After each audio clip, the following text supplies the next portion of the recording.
Welcome to the Principal PLN podcast hosted by Dr. Spike Cook, Jessica Johnson, and Teresa Stager. Principal PLN is a weekly roundtable discussion about current topics in educational leadership. Be sure to follow our hosts on Twitter at Dr. Spike Cook, at Principal J, and at Principal Stager. There are many great ways to contact the PLN. Follow the hashtag PrincipalPLN or at PrincipalPLN on Twitter. You can also search and subscribe to our podcast on iTunes. All links can be found online at PrincipalPLN.com. Welcome back. This is episode 5 of the Principal PLN podcast, season 2, and we are discussing safety principles for principals.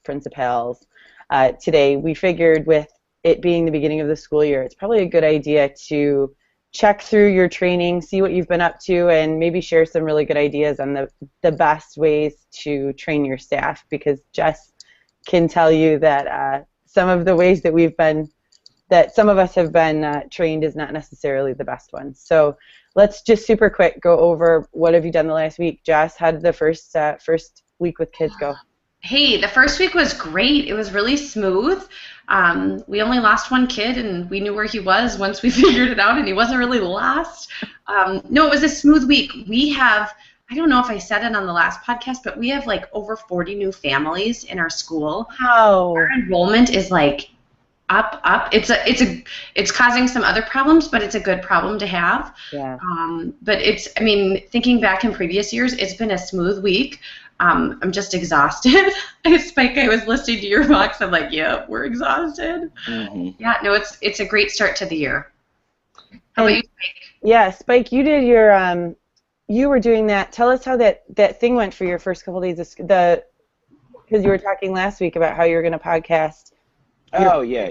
How that went. We had the podcast went really well. I was able to interview about like 11 or 12 people within like a 45-minute span as people were coming in to, like all the staff were coming in to our Performing Arts Center. So it was, it was out in the hallway, and it was just, me sitting down with each, like a representative or two from each building. And then as that was going on in the Performing Arts Center, where people were, sitting and hanging out, they could watch it and listen. So it went really well. I just have to edit it and get it out. But it was so interesting to some people that when they sat down, they were like, "This is it. This is all you need for a podcast," because I just had the little camera thing, the microphone, and our regular laptop. So they were pleasantly surprised to see how easy it really was. And this also got some really good discussion going about doing a continued series of these podcasts featuring teachers throughout the district. So I said, of course, I would help out with that and do anything that I could to make it happen. So that went really well. Our first 2 days of staff training went really well, and then we had first 2 days of school, which I thought went really well. We have a new arrival dismissal. We did a lot of work on training the staff and training the parents through videos and handouts and stuff like that. But then you don't really know what it's like until you go through it. So just to give you an idea, in the first day, I think it took us a half an hour to get through dismissal, 75 cars. And the next day, just by making a couple different changes, we were able to cut it down 10 minutes with the same amount of cars. So it really helped out with, some people giving some really good insight. And we're going to hopefully get it, we have to get it, a lot smoother. But overall, just like Jessica said, I'm extremely exhausted, definitely slept in today, and, but really good first 2 days. Spike slept in today, as I'm sure we all slept in today, but I think it's important for you to know that we're taping this at 8 o'clock on a Saturday morning. So even though, Spike 7 o'clock my time. 7 o'clock That's true. time, that's right. Well. So although Spike slept in, he was still dressed better. Jess, I feel like I need to say this, better than the two of us. I'm still wearing my tank top. Jess is running a 5K later today. Yep. So I'm not dressed nice at all. So she's ready to go. She's And so she said she wasn't wearing any makeup, so I didn't either. So I rolled out of bed and jumped on here. And Spike, if you're not watching the video, Spike is in a fabulous button-up collared shirt. He looks professional at 8 o'clock in the morning. I feel like Teresa and I are doing the bedhead challenge. I know, right? I did flat iron my bangs though because they were like, it was like this. It was ridiculous when I woke up. I had to do that, otherwise this is not happening. That's funny. Yeah, unfortunately, it's true. So, how many families do you have in your building? Or not families? You just said that. How many students do you have in your building? We have about 310 this year. Okay, what about you, Jess? Oh my gosh, I'm gonna guess it's 390 right now, but I don't think my secretary's even done entering everybody in our system yet. I mean, she has been, adding on 40 families with multiple children. I mean, she's been a worker bee. Yeah. Cool. How about you, Teresa? How was your first couple days or actually a couple weeks now? Yeah, we've been in. This is the end of our second week. Still not a full week though because of Labor Day. It was good. Things are going really well. It's a lot smoother when it's not your first year. I feel like now that the policies and procedures have all been done because nothing was there when I got there. So I feel like now looking back, at the time I was just working, but now looking back, it's like that's what I spent most of my time doing was just documenting things, writing stuff down, getting handbooks set. So now that that's all done, I've probably spent more time in the classrooms this last 2 weeks than I did in 3 months last year, which is terribly sad, but it was the reality because we had accreditation, right. We had preschool accreditation, we had kitchen accreditation, everything fell last year. So it's been really good, and it's, I have the same secretary at the beginning of the year this year that I had at the end of the year last year, so that's a bonus. We were able to both be in August and get things set up. So it's a hugely different thing, but it's been awesome, but still exhausting. And we put air conditioners in our building this year. We put them in the upper. This last week has been upwards of, I think it was 98 degrees when I left school yesterday, and the building has cement walls. The only ventilation are these tiny windows at the bottom of the windows. They're not, it's easily 100 degrees in these classrooms, easily. And so Father came over yesterday and okayed us putting air conditioners in all the classrooms. So that's going to make just a world of difference, and I think it's going to make the days a little less exhausting. Because when you're working in a building that's 100 degrees for 10 hours, it's tough. I have air conditioning in my office, but I'm not in it as much, so it's just, and I'm sure we're not the only ones with that problem, and I know we're not the only ones where it's that warm because we live in Michigan, so it has to be warmer other places. But yeah, it was crazy hot.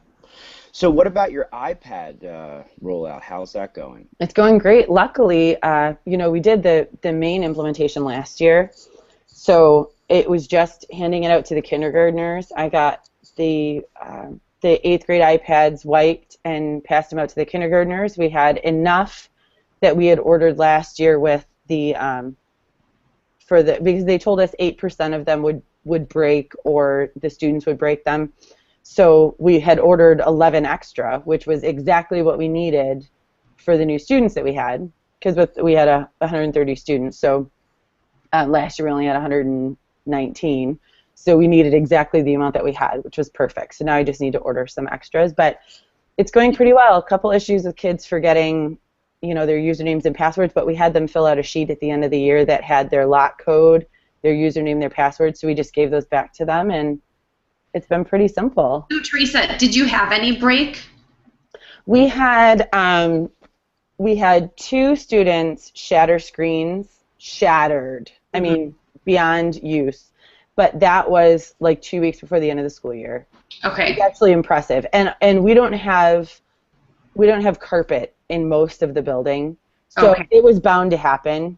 And then we had 3 of them that just died. They could not be charged, they couldn't be used, but those were still under warranty, and it was a battery defect. So we just sent it. I sent in a service request to Apple, and they sent us a box with free shipping. We sent it. They sent us new ones, and it was done. Brian, my husband, and I we ordered from Amazon. No, we ordered from a place called iFixit.com, and we ordered the kit to be able to replace fix the iPads. Yep. And so it was like $180 for all the stuff that you would need, including like a heat gun and the magnetized mat and all the tools. And then so instead what we do is, because my husband and I enjoy this kind of stuff, probably him more than me, but he likes to do it, so why wouldn't we? And we just order a replacement screen from Amazon. They're like $35, I think, for the $35 for the iPad minis. Okay. So we just replace them ourselves, because if you have the glass replaced from Apple, it's $200. I might as well just buy a new device. Yeah. So we've been doing that, and it's worked out pretty well. I couldn't believe it that we only had one device that shattered last year. That's awesome. With 6 grades of it, that was it. Yeah, and ours were second grade and kindergarten. So it works. I mean, really, it was good. And the one, I feel like he had to run it over the way that it was cracked. I mean, there's no possible way you could drop this thing and have it shatter like that. I mean, the glass was, if you were to flip it upside down, the glass was falling out. I mean, there's, other than somebody physically stomping on it or running it over, I just don't know how you would do that. So it really was good. And we do a self-insurance plan. Okay. The parents pay $20 a year per student, a cap of $50 per family. And that goes into the insurance account, and then they get one free one over, the life of the device. Okay. I think 4 years we figured out. And then they get one free one, and then it's like $30 for the first replacement and $50 for the second one, as long as it was clear that, they weren't trying to break the device. Yeah. Yeah. But it's, it's worked out pretty well, because now all the ones that we've had to fix were free for the families. But it's still more than covered under the insurance money that we have. So it's, Apple said with the amount of kids that we have, it doesn't make sense to do a big insurance policy, because we can just self-insure them and it'll cover it. And I suppose you could probably do that with all of them. But anyway, so that was that. All right. Yeah. So we're talking very briefly, because it's a not a fun subject to talk about, but it's one that you kind of have to discuss, is safety training. So I was visited yesterday I knew that she was coming, by someone from the Michigan Catholic Conference, who visited all of the non-public schools in the state of Michigan from like the beginning of August until now. And she is doing risk assessment for all of the schools based on what your safety practices look like. And they're not, it's not a report, they're just trying to help. So she came through and she made sure that we knew where all of our floor plans were, because they've put them all online for us. So you can go and download your floor plans, what it should look like, how many copies you should have for first responders, what your go bag or your emergency evacuation kit, whatever you're calling it, should look like, what the teachers should have at their disposal. Unfortunately, it's something you have to think about. We live there's an evacuation zone for a nuclear power plant that's it's in the county that we live in, but we have to be prepared for Fermi. What do you do? When I moved down here, I had no idea that even existed, and a lot of our teachers don't even know where Fermi is, let alone what you might have to do if there's an evacuation, where you have to go, how far you have to get, etc. So there's a lot of different kinds of trainings that you can do with your staff. Jess, why don't you talk about... we've had a lot of training. I'm not passionate about this topic, but we've had a lot of training. We are the county seat. We've got the Sheriff's Department just literally up the road from us, so there's been a lot of training with us, probably more because we're the county seat. All of our staff has, this is all in addition to your basic every month, your fire drill, your tornado drills, your, all of that. But we've had, all of our staff had to go through this FEMA training that was an online training. I'm going to be honest, I don't even remember what it all entailed. But it was a few hours for each person of having to read this material and then answer questions to be able to pass the test. And from our experience, what we found is, and not knocking the FEMA training, because I mean, safety is hugely important. There was so much that doesn't apply to what teachers actually do that we kind of felt it was a bit of a waste of time, because teachers really just want to know, who do I call? What do I need? Where do I go? Like, they just need to know that. The FEMA training gets into so much that I can't even describe. And then our administrators, we had to go through 3 days of FEMA training, 3 full days of what if a pipeline breaks in Alaska and what if a plane crashes? We went through so much. But we've also done, twice we've had the Sheriff's Department come in and we've done active shooter drills where, we go into full lockdown and they do not come out of the rooms until each of us administrator are with a police officer, go to the room. They do not open the door. I have to knock on the door, say, hello, this is Mrs. Johnson. I have a police officer with me, and we open the door. They don't open the door to us. And then even lining the kids up, the officer would line them up, holding the hands of the shoulders of the student in front of them and walking with their eyes closed all the way until we would get to the gym. And then it took a long time. Our first time we did it, it was probably 2 hours. The second time, I want to say it was like 45 minutes. And I was surprised that we didn't have kids crying. I think the police officers really did a good job of how they were talking to our little kids, and our teachers did a phenomenal job of preparing the students and, keeping them calm during the lockdown. And then we talked about how, really we wouldn't be going to the gym. We would be going to this evacuation site, and then you'd be getting bused to, a different site. And we've also had all of our secretarial staff have gone to where that site is to practice. Okay, what do you bring in an event like this? Where do we set up? All of those kinds of logistical things. So we've done quite a bit. It just kind of swarms your brain with way more than you want to ever think about. Spike, what do you guys do? Do you have? Obviously we've all got our drills. Everybody has their state mandated things. We have fire drill, tornado drill, and we have lockdown and active shooter drills. What do you guys have to do in New Jersey? Well, yeah, because there's a couple things that you guys were mentioning while you're talking that I have no idea what you're talking about. And that's why this topic stinks, but it's a good one to talk about. Well, no, it just shows that like different states and different regions have different concerns, because there was a couple things that just flew over my head. Like, it flew over my head, and I am trained and certified or something. Oh, okay. We have just your traditional fire drill once a month, and then we have to have some sort of like evacuation drill once a month too. So it could be either lockdown or evacuation. We do have this thing called Code White, where like if there's like a student or a person that's not responding, we call it Code White.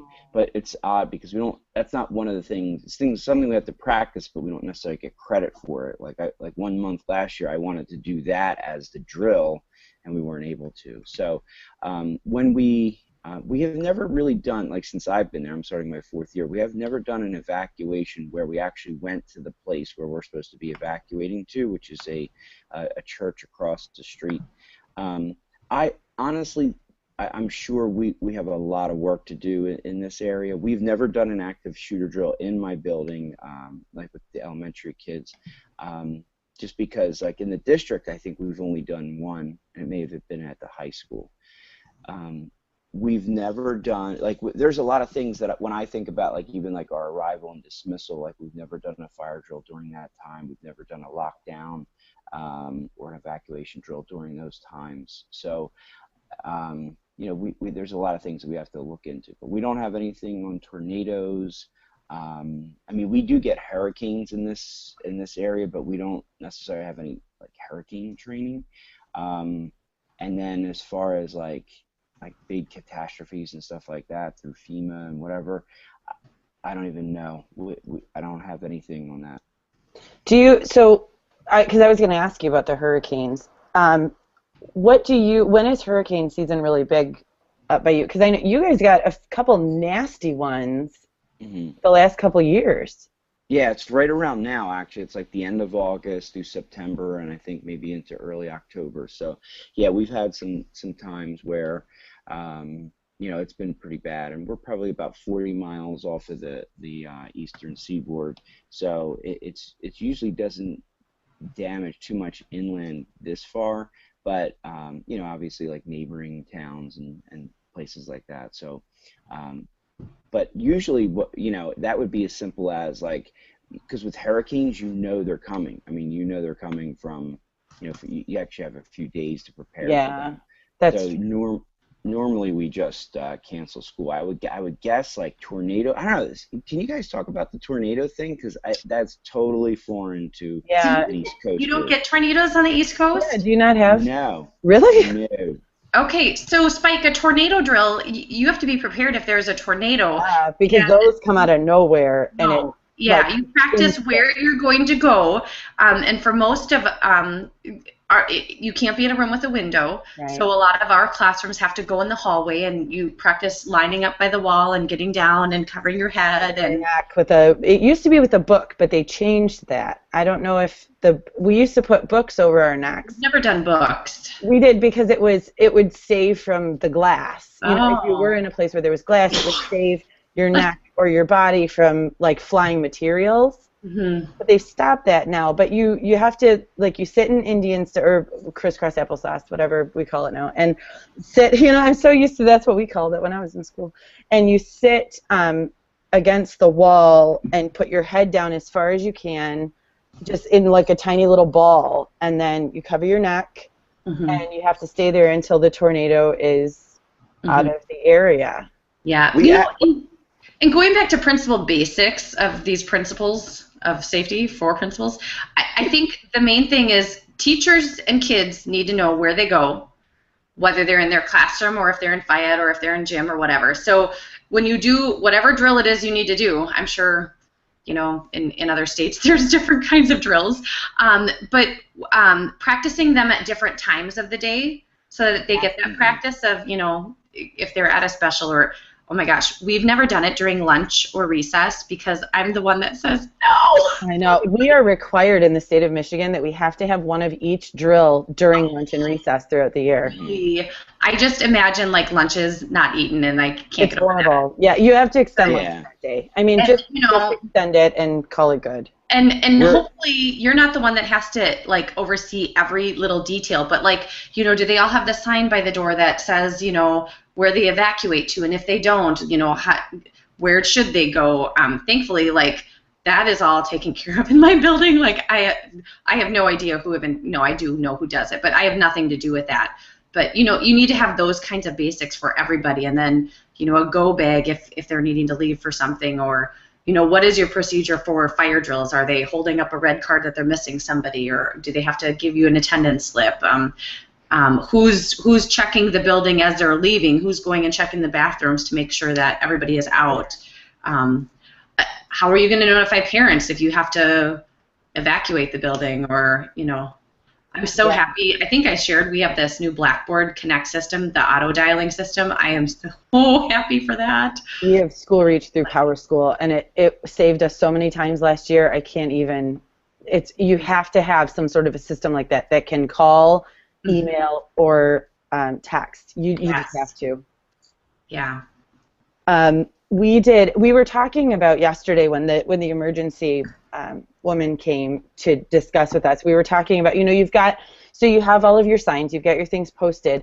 Who trains the substitutes? When you have a substitute in the building, how do you tell? You never know when there's going to be a tornado. You obviously don't know when there's going to be a fire. What if there's an intruder? What do your substitutes know what to do?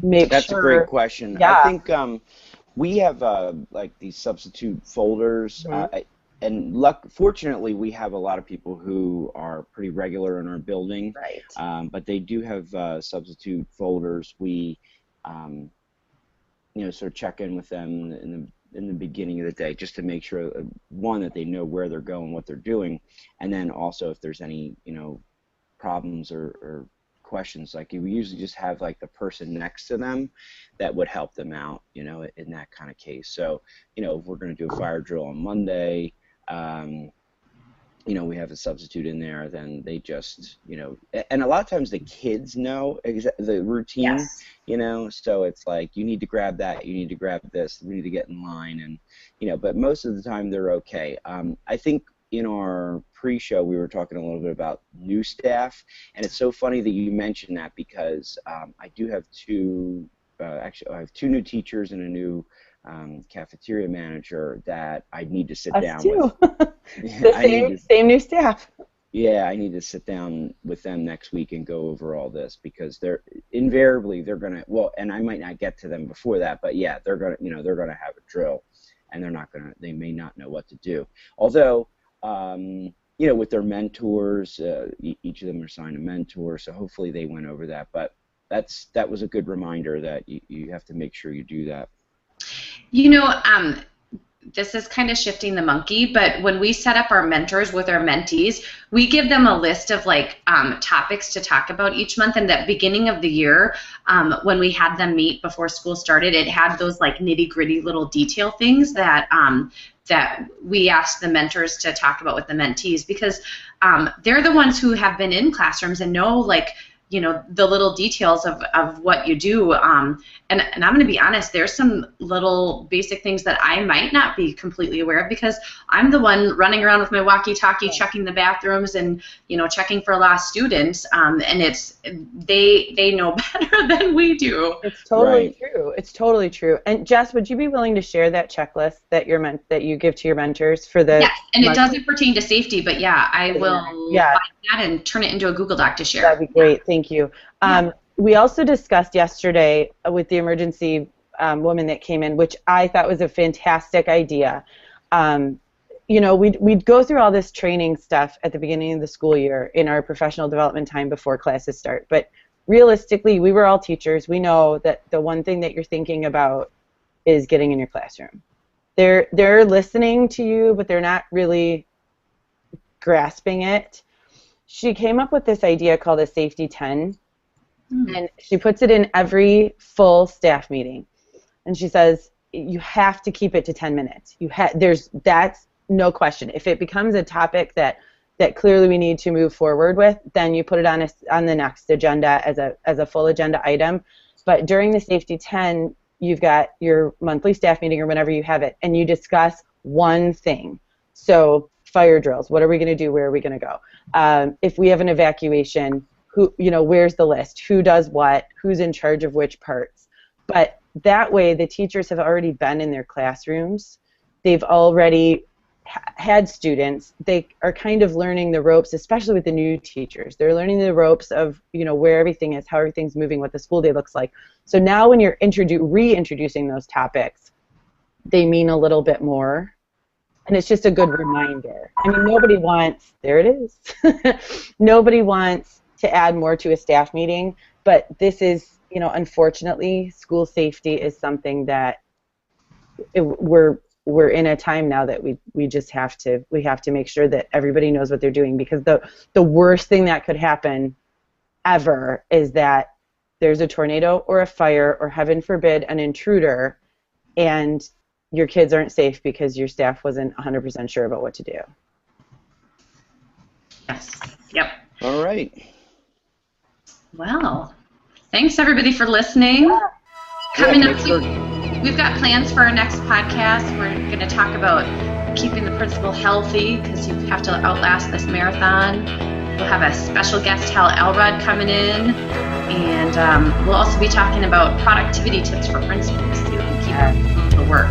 We can get off of all this heavy stuff now and start talking about the fun things again. Any last notes before we go? All right, then, PrincipalPLN out.